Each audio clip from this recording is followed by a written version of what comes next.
Seigneur, tu as été avant d'être, car tu t'appelles Je suis. Et tu as vécu avant de naître, car tu es éternel. Tu agis avant de parler, et quand tu parles, l'accomplissement est plus qu'une évidence. Ô vainqueur de Golgotha, tu as donné ta vie, car personne n'avait le pouvoir de te l'arracher. Tu t'es humilié devant ceux que tu as criés.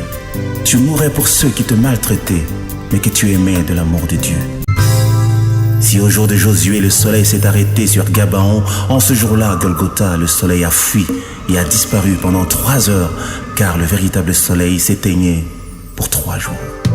Et les ténèbres couvrirent toute la surface de la terre, car la lumière de vie, pour un temps, s'est éteinte. Les rochers qui entouraient la ville volaient en éclats, car le véritable rocher des âges donnait sa vie. Le monde connut un profond bouleversement. La terre trembla, ouvrit ses entrailles et laissa sortir vivants les saints qui étaient morts, car ils ont rencontré dans leur séjour mortuaire la résurrection et la vie.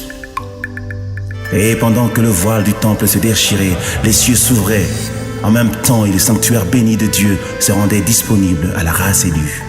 Les trompettes des anges retentissaient au ciel. Le Père se leva de son trône sous forme d'une lumière éblouissante qu'aucun œil ne peut voir pour agréer le sacrifice de son Fils. La muraille d'inimitié qui nous séparait de Dieu tomba. Les anges entonnèrent à l'unisson des cantiques d'allégresse et de victoire en l'honneur de l'agneau immolé. Tous les saints vivants au ciel se prosternèrent et se cachèrent le visage devant la gloire manifestée de Dieu. Tu as tourmenté le diable et son armée et tu as déstabilisé le royaume des ténèbres. Tu as brouillé le radar du destructeur et renversé les fondements du péché et de la mort. Tu as rétabli les bases et le fondement de nos vies décimées.